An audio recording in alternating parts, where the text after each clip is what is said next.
When Derek Williams watched the blood drain from his own face as Madison Torres whispered those 6 words that could destroy his entire family, he realized that the quiet girl he'd just humiliated knew the one secret that could send his father to prison for life. Before we dive into this story about how quickly power can shift when someone knows your darkest secret, I'd love to know where you're watching from today.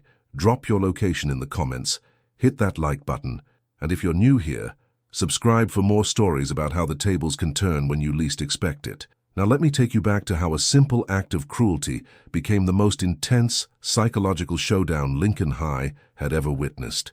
The cafeteria at Lincoln High buzzed with its usual chaos when Madison Torres sat alone at her corner table, the same spot she'd claimed every day for 3 months since transferring.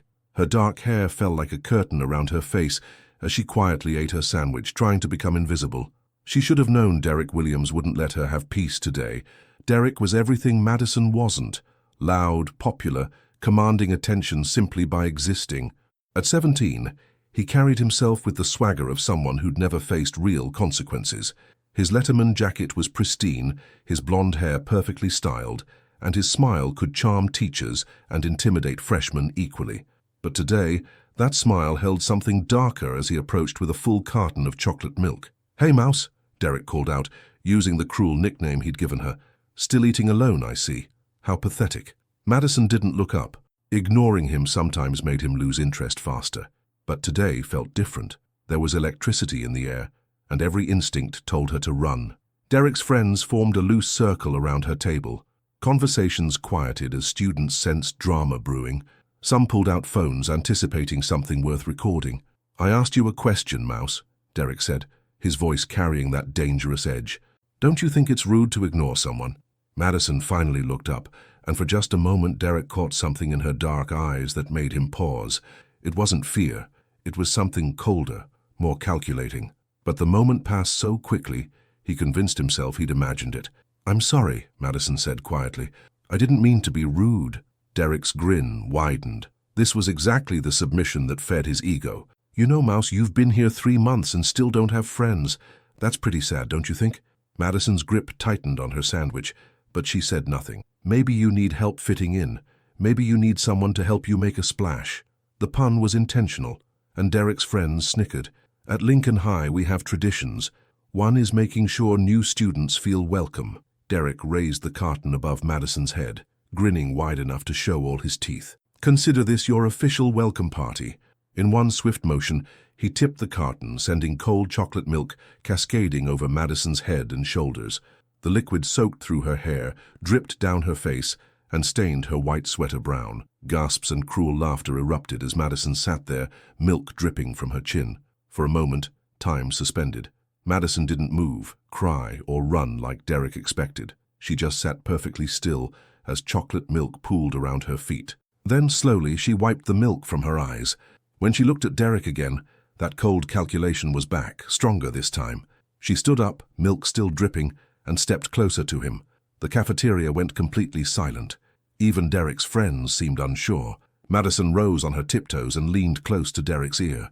Her voice was so quiet, only he could hear, but whatever those words were hit Derek like a physical blow. Color drained from his face so quickly, students thought he might faint. "What did you say?"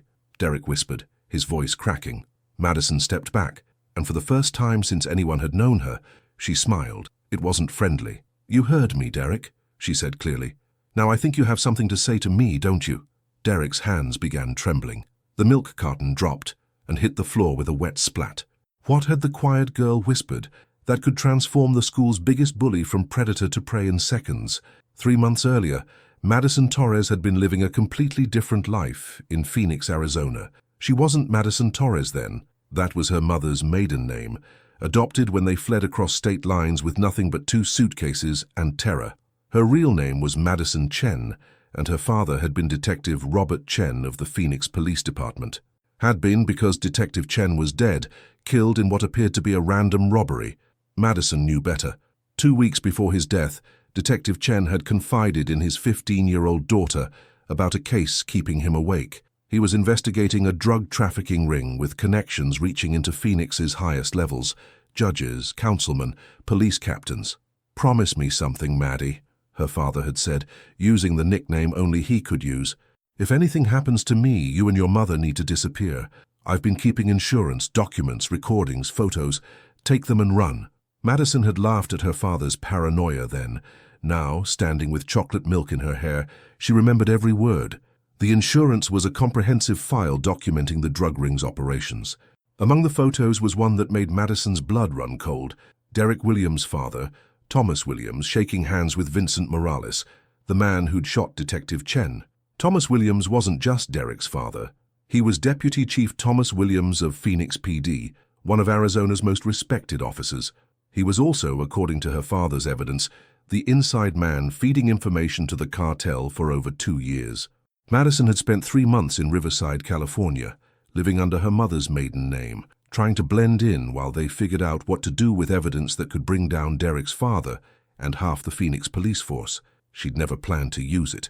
Then Derek Williams transferred to Lincoln High 2 weeks ago when his family mysteriously relocated to California. "Your father killed mine," she'd whispered in Derek's ear.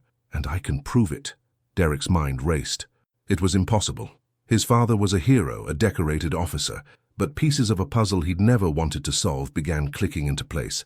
The sudden move from Phoenix, his father's sleepless nights and mysterious calls, the insistence they use fake names at school for security reasons. "You're lying," Derek whispered without conviction. Madison showed him a photo on her phone. His father in civilian clothes, standing next to a man Derek didn't recognize in what looked like a warehouse. "That's Vincent Morales," Madison said quietly. "He murdered my father on March 15th. Your father told him where to find Detective Robert Chen that night." The cafeteria remained frozen around them, students straining to hear.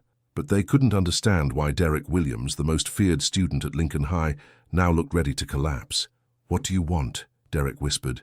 Madison studied his face, seeing real fear and the dawning realization that his entire life was built on a lie. "Right now," she said, "I want you to apologize. Loudly, so everyone can hear you." Derek's throat felt like sandpaper. Around them, his friends watched in confusion as their leader crumbled before a girl who'd never fought back. "The evidence is already safe," Madison continued. "Copies are hidden where your father will never find them. And if anything happens to me or my mother..." She let the implication hang. Derek closed his eyes. When he opened them, the cocky teenager was gone. In his place stood a 17-year-old boy who'd just learned his hero father was a murderer, and that the quiet girl he'd bullied held the power to destroy everything he'd believed about his family. What would Derek choose? His pride or his father's freedom? "I'm sorry." The words came out so quietly that students had to strain to hear. But in the cafeteria's silence, even whispers carried weight. "Louder," Madison said steadily, despite milk still dripping from her hair. "Everyone needs to hear you." Derek looked around at the sea of watching faces. His friends looked confused and concerned. Underclassmen who usually cowered now stared with curiosity. Sarah Chen, Madison's only friend, stood near the lunch line with her mouth agape. "I said I'm sorry," Derek repeated, his voice cracking as he raised it. The tremor in his hands had spread through his body. "I'm sorry for what I did." Madison stepped closer. "That's not enough," she whispered. "Get on your knees." Derek's eyes widened. "Madison, please. People are watching. I have a reputation." "Your reputation?" Madison's voice carried bitter laughter. "You just poured milk on a girl because you thought she was powerless. You thought you could humiliate me, and I'd just take it because I'm quiet and don't fight back. But you were wrong about me, Derek, just like you were wrong about your father." The mention of his father hit Derek like a physical blow. He glanced around desperately, looking for escape, but he was surrounded by curious faces and phone cameras.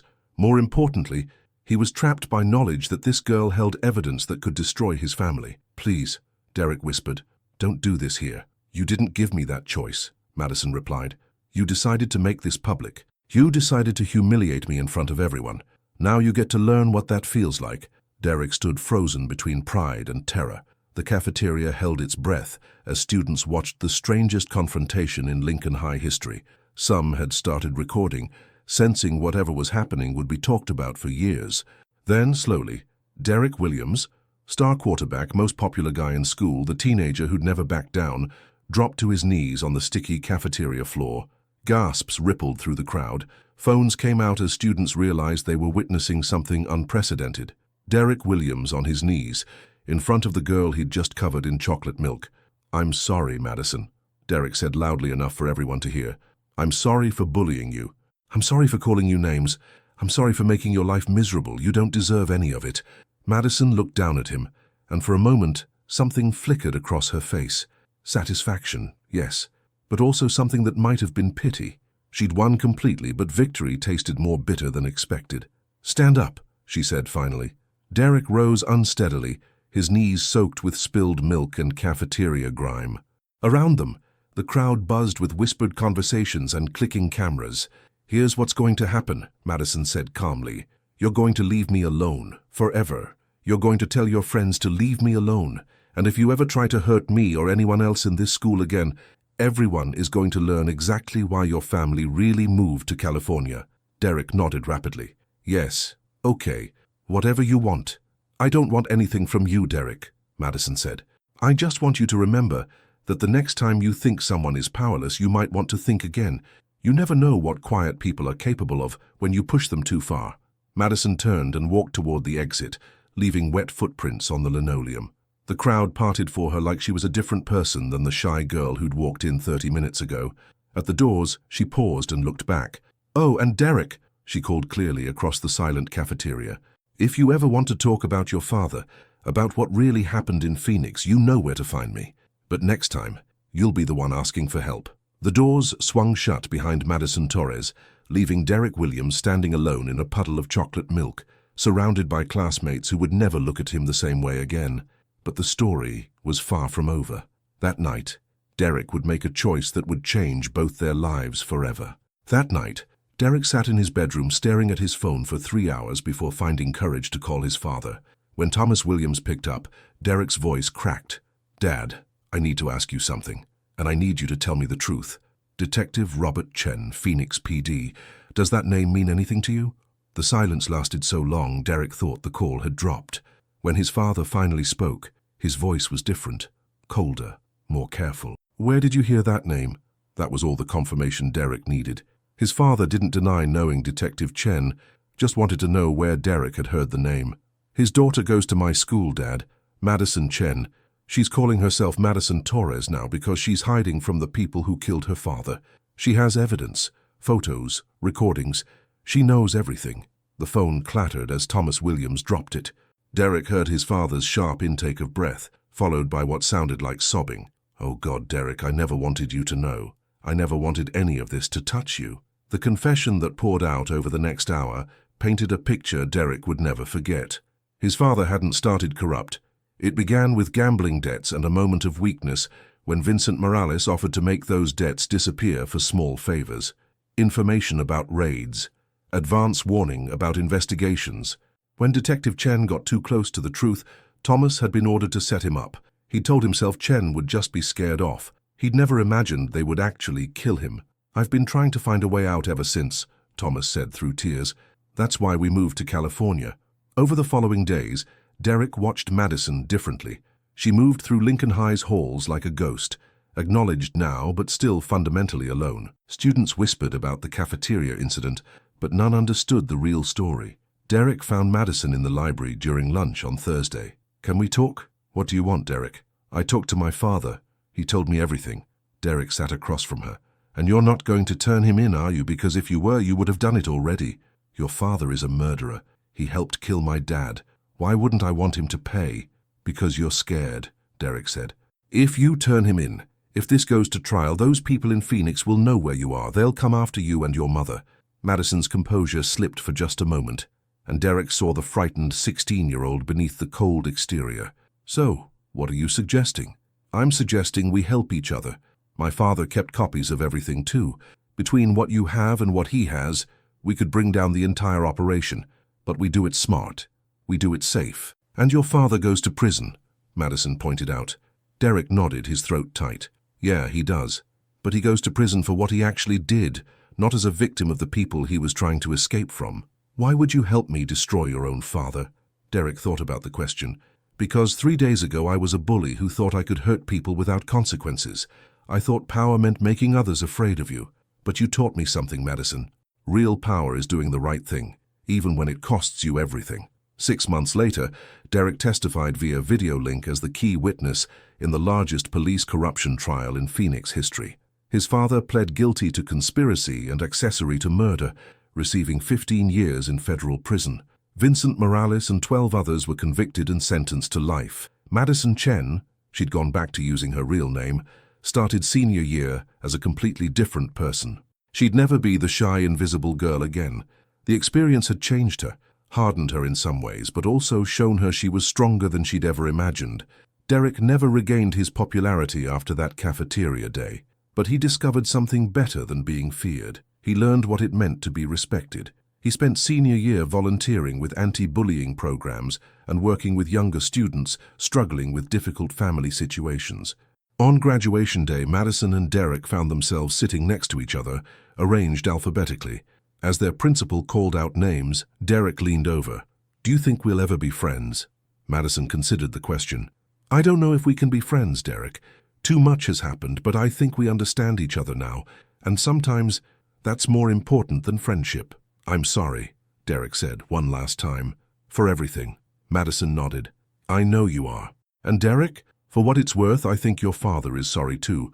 That doesn't make what he did okay, but it's something." As they walked across the stage to receive their diplomas, both knew their lives would be forever connected by that moment when chocolate milk became the catalyst for truth, justice, and the realization that sometimes the quiet ones are the ones you should respect most. Not because they're dangerous, but because they're strong enough to do what's right, no matter the cost. The shy girl who'd once eaten lunch alone had found her voice. The bully who'd thought strength meant intimidation had learned that real courage sometimes means admitting when you're wrong. And both had discovered that sometimes the most unlikely partnerships can emerge from the most devastating betrayals.